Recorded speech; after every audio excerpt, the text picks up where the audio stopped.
Good day to you. This is part three and the final portion I want to share with you of the cigar tutorial. And as I said, this is all a result of a conversation I received from my son in law regarding an experience he had, not with me. And I asked him, right out, why didn't you? I'm enjoying this Underground cigar, and it's one of my favorites. Drew Estates does a super job. I get all my cigars, or most of my cigars. I have two different spots, but I got this particular one from Hollywood Smokes. You can get them anywhere from $8 to $12, the Underground. And Drew Estate has a wide variety of cigars.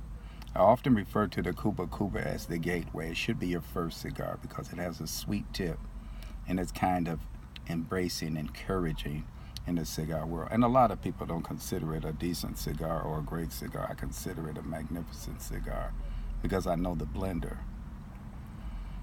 So as we go on, we talked about lighting the cigar. We talked about cutting the cigar. We talked about priming the cigar. We talked about the pull. We're talking about getting it lit and keeping it lit.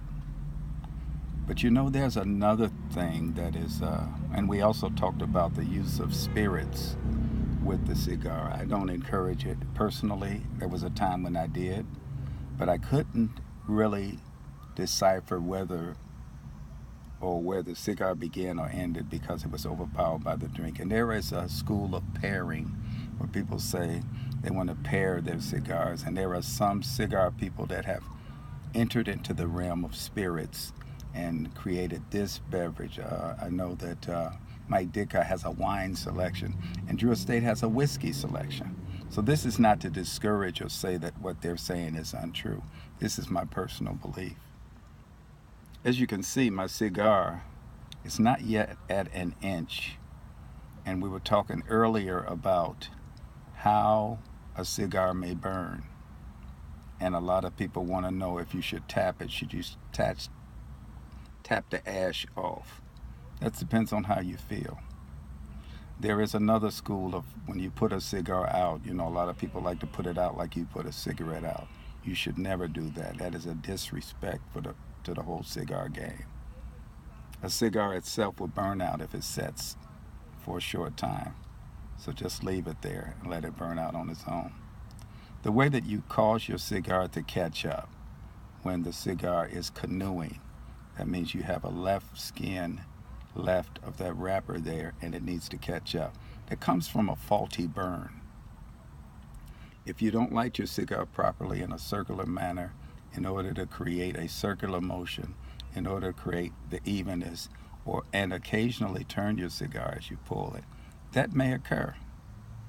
The other thing is when you have a part of your cigar that needs to catch up, people like to light it and burn it away. That is a mistake. What that does is it burns the outer portion, which is the wrapper, and that's where your flavor comes from. Avoid that. When you have an occurrence where a part needs to catch up, just turn it around so that that part is on the bottom. Then take a deep pull and watch it catch up. It'll catch up on its own. Another thing that I want to encourage you to avoid when enjoying the leaf, please, as you notice, I'm not pulling on this sucker.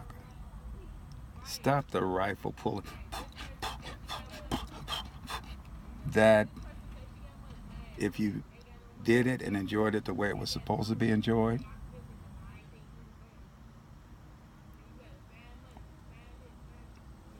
blowing it out your nose, it will relax you in a manner that you won't be in a hurry to do it. In fact, the flavor gets better, the enjoyment gets better when you allow it ample time to rest.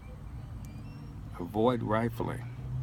There are some people that say, well, these are the cigars that I use when I mow my lawn. And this is the cigar I use when I'm doing this or doing that.